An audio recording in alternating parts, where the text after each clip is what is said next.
Auon'tai Anderson, A-U-O-N apostrophe T-A-I Anderson, A-N-D-E-R-S-O-N. Today I will be giving some prepared remarks on the closure letter that was sent to former Principal Kurt Dennis, which has been released to several different media agencies, and then also open for questions after that, and I plan to stay so we can get all your questions out of the way. So I'll start with my remarks and we'll go from there. Cowardice asked the question, is it safe? Expediency asked the question, is it politic? Vanity asked the question, is it popular? But conscience asked the question, is it right? And there comes a time when one must take a position that is neither safe, nor politic, nor popular, but one must take it because one's conscience tells them that it is right. Dr. Martin Luther King Jr. To begin, I must emphasize the path of least resistance would definitely stay silent and avoid making waves. However, I've chosen to risk it all in the pursuit of justice for black students that were unjustly subjected to seclusion. While I recognize this could significantly affect my political future in Colorado, I'm willing to put everything on the line for our children. On August 29th, 2023, former Principal Kurt Dennis released a closure letter that he received regarding the allegations of seclusion rooms at McAuliffe International Middle School under his leadership. These allegations surfaced on August 1st, 2023, which led to Denver Public Schools, the Denver Police Department, the Colorado Department of Education, and now the Denver unit of the National Association, the NAACP, to open 4 separate investigations into these allegations. At this time, the Denver Police, Colorado Department of Education, and the Denver unit of the NAACP are still investigating, while Denver Public Schools has closed its investigation into Kurt Dennis, but is still investigating other individuals. On July 7th, these allegations were sent over to 9 News from the anonymous whistleblowers, and 9 News failed to act or alert any of the organizations investigating this matter. This ultimately delayed the investigation findings from the Denver Public Schools, and it is important to our partners in the media that receive tips like this to alert the Denver Public Schools to ensure that we can investigate any claims of wrongdoing against our children. The closure letter sent to Principal Dennis, which he shared with media outlets prior to this conference, stated the following. There's an important note. I've also released these remarks on my Medium channel, and there's a note here that says where you has been replaced with Mr. Dennis as I read this so it doesn't get confusing. During the investigation, this would now be from the Denver Public Schools to Mr. Dennis. During the course of the district's internal investigation, DPS human resource investigators identified 3 student complainants, 1 impacted party, and personally interviewed 3 student complainants and 24 witnesses with information relevant to the complaint. Mr. Dennis was provided multiple opportunities to participate in the investigation, but declined to do so. In the absence of an interview with Mr. Dennis, the investigators took note of his public statements made by Mr. Dennis and his attorneys, and by Mr. Dennis and his attorneys related to the above allegations. The investigators also collected and reviewed relevant documentary evidence, including but not limited to emails, McAuliffe International student rosters, IEP, behavior conference tabs, and special education meeting notes. In doing so, the investigators determined the following. The preponderance of the evidence found Mr. Dennis guilty of directing McAuliffe faculty staff to use 2 rooms located in the school, room 115 and room 121E, for the purpose of student seclusion, beginning on November 18th, 2022, and continuing through the end of the academic school year. Mr. Dennis personally placed or directed McAuliffe staff to place students in these rooms without proper supervision or accompaniment. Mr. Dennis personally placed or directed staff to place these students in a seclusion room and either locked or held the door shut, preventing student egress, and Mr. Dennis personally continued and directed staff to at least use one of the rooms, which was damaged over the course of the school year and was not safe for appropriate use or any sort of student purposes. There was insufficient evidence for the following: that Mr. Dennis treated the student complainants or impacted party differently based on the race, color, national origin as it relates to placement in both of these rooms. I want to be very clear that at no point during this investigation did any board member of the Denver Public Schools Board of Education state that the only reason students were placed into this room was because they were students of color. The legal burden of proof for racial discrimination is high, but I believe that this is an opportunity for us to talk about implicit bias and racial bias and influence on our decisions. On August 7th, board members confirmed through the initial investigation conducted by Denver Public Schools that all students that we know of are students of color. That is true to this day. All students that we know of and have identified are all students of color. On August 23rd, the Board of Education received a 33-page report from the Denver Public Schools that included witness testimony and impacted party statements. However, that document is sealed under attorney-client privilege and cannot be released by members of the Board of Education. It is my hope that if Mr. Dennis moves forward with his legal action, this document will be unsealed and the public will read the stories that have kept me up for most of this past week. It is important to note that everything that the whistleblower had alleged Mr. Dennis of doing to these students has been corroborated. When the district began this investigation, we only knew of one room used for seclusion purposes, but today, again, I can confirm that we have at least found 2 rooms used for seclusion purposes. And also that these rooms were violated administrative policy JKA and JKA-R. I can confirm that other staff members knew about the use of this room and are still being investigated. I can also confirm students were placed into the room with items that would have harmed themselves or others, which raises a question for those defending the use of this room. How can you justify seclusion as a safe alternative for students with escalated emotions while allowing them to be in an unsafe space?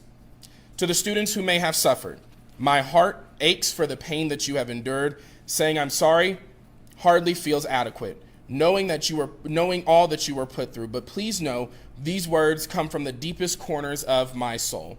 I am haunted by the thought that we didn't catch this sooner and that we could not prevent your suffering. Cannot rewrite the past. It is action that will define our future. I want you to know that I am fiercely committed to ensuring that no one else goes through what you have experienced. Let this be a moment that we draw a line in the sand and say, enough. We will rise from this dark chapter even stronger and more unified and committed to justice. My promise to our DPS community remains this, and that is every day, remaining in this tenure, I will be dedicated to rooting out injustice and ensuring safe and respectful environments for all students. This is not a time for inaction or silence. It is a time for resolve and accountability. To those who think that they can exploit the innocence of our students, know that we will find you and you will face the full force of justice. In the depths of your despair, we know that we are turning a somber page in our collective story, but it will not be our last page. As Dr. Martin Luther King Jr. once said, the arc of the moral universe is long, but it bends towards justice, and so we must bend it. With hands calloused from our collective labor and our spirits unbroken, we move forward not just with the spirit of hope, but with the urgency of justice, a justice that has been long deferred but will be denied no more. And at this time, I'll open it up to clarifying questions from the press. Go ahead, Nico. Thank you for holding this for us and taking our questions. Appreciate it. The investigation, is this all at McAuliffe or is it elsewhere in the district? Yeah, the investigation that report that was released to Mr. Dennis only pertains to McAuliffe International. No, I'm so sorry. You mentioned that there's still an investigation ongoing among others. Yeah. Is that directly related to the seclusion at McAuliffe? Correct. At this time, from my understanding, all investigations are focused on McAuliffe International School. Auon'tai, as you so eloquently mentioned, that 9 News received this email in early July, which thanks for your loyalty of watching and following 9 News. As you know, in the email it states that the person tried to bring this to the attention of the district before they emailed 9 News. Have you confirmed as to whether or not the district received correspondence from the whistleblower? And if so, why did the district not do anything about it? Thanks for the question. I do not have any confirmation that the whistleblowers did reach out to Denver Public Schools, and we have been actively looking into that, and I've asked our superintendent to continue his ongoing investigation to make sure that that is not a true statement. And so I encourage, again, people that when you do get tips, if you see something, say something, or if you hear something, say something. This investigation could have been wrapped up weeks prior to this past weekend, I think the McAuliffe community could have had some closure prior to August 24th. And I want to be very clear. This is not a war on McAuliffe International Middle School. This is not a war on educators. This is not a war on an individual. What this is us rooting out a system of oppression, which is in alignment with our end statement around equity. Holding students against their will in seclusion rooms is against district policy.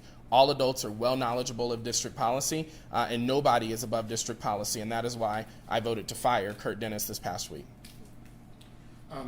Did you think Mr. Dennis's conduct was bad enough prior to the discovery of the seclusion room that you would have voted to terminate him anyway?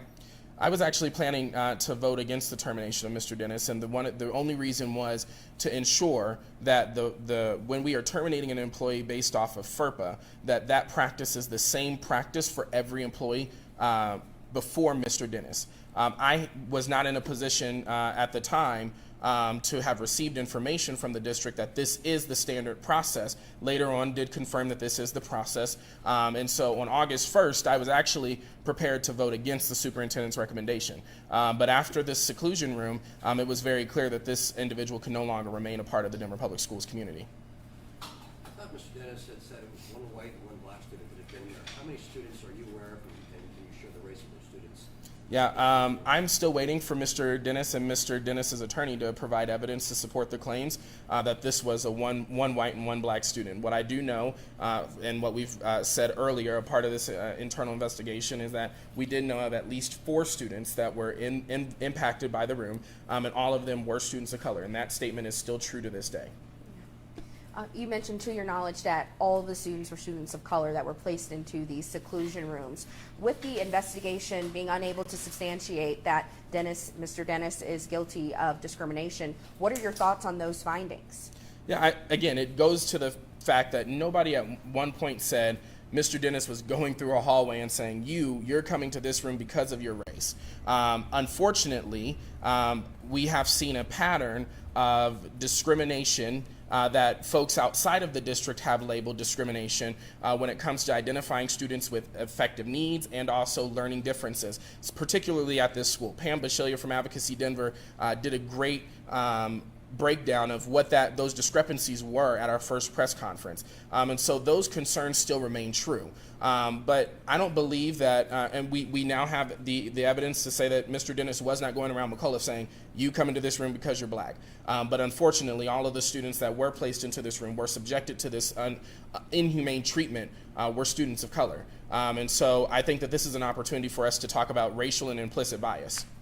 So, Auon'tai, we talked with a mother of a student who had a student in the seclusion room as recently as May. This student is white. So how do you explain that you keep saying that all of the students impacted are students of color when we have a mother who states that her student was there 2 months ago when that student was white? Yeah, I would encourage that family to reach out to district investigators. That means the victim count just went up again. So you're saying that your investigation was thorough, but yet this person was never contacted by investigators? The Denver Public Schools investigation team did a thorough investigation into what they could find. And if somebody has evidence that their student was placed into that room, we still encourage them to reach out. I still encourage them to reach out, be a part of the process. The investigation includes records of students that were placed in this room, yet that person was never contacted by investigators, by DPS? How is that a thorough investigation? I can't go into the student records of an individual student to know if that was properly documented in their Infinite Campus tab. But I will say that, again, the victim count, if that is true, the victim count just went up. It doesn't excuse the use of this room. Even if a parent supports it, it's still against district policy. Adults know better in DPS. So if their student was truly in that room, I still encourage them, reach out, come forward, share your story. But that just means the victim count just went up to 5. Brother Jeff. A couple of questions and maybe a follow-up later.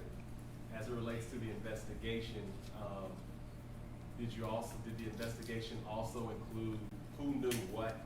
For example, was the superintendent totally left out in terms of not knowing what was going on? And then also, those who were mandatory reporters, this is a crime that's taking place, was that captured in this report? And then you said 2 seclusion rooms.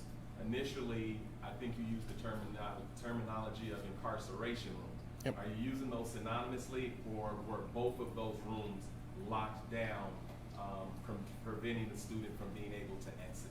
We know of, at least through what was provided. I can only speak to what was provided to Mr. Dennis, which he released publicly.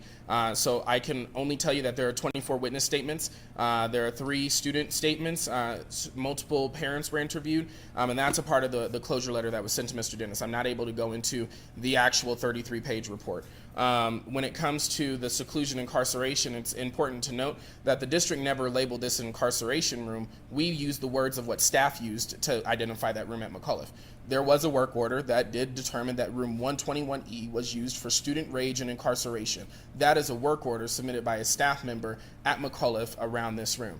That is where the term incarceration room comes from. What I know at this time is that there is at least one door in that room that did have an external lock placed on it, and also have an external lock or locks placed on the window. I can't speak to the other room because I'm learning about the other room at the same time that you all are, and I'm appalled. But I now that we know that one room was verified and used these sorts of locks, we do know that at least in the other room, students were not permitted to exit per the closure letter. The door was held shut by adults standing in front of the door holding the door shut. So that still prevents student egress and still is against district policy. District policy calls it seclusion, and that's the formal terminology for seclusion.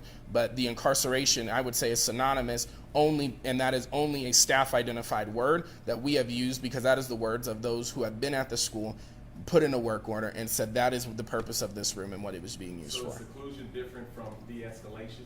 Seclusion is different from de-escalation. Seclusion is the act of leaving somebody in a room alone with preventing egress or preventing an exit. That's what happened at McAuliffe. Monitored seclusion means somebody is in the room with the student at all times. We actually give guidance that we want 2 students to be in, or 2 adults to be in the room with the student. If not, there must be one person at all times.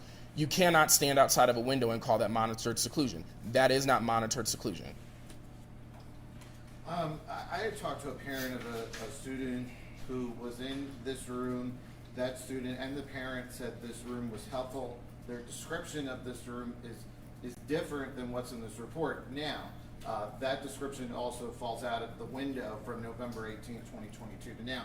Do the investigators have any idea when this room changed?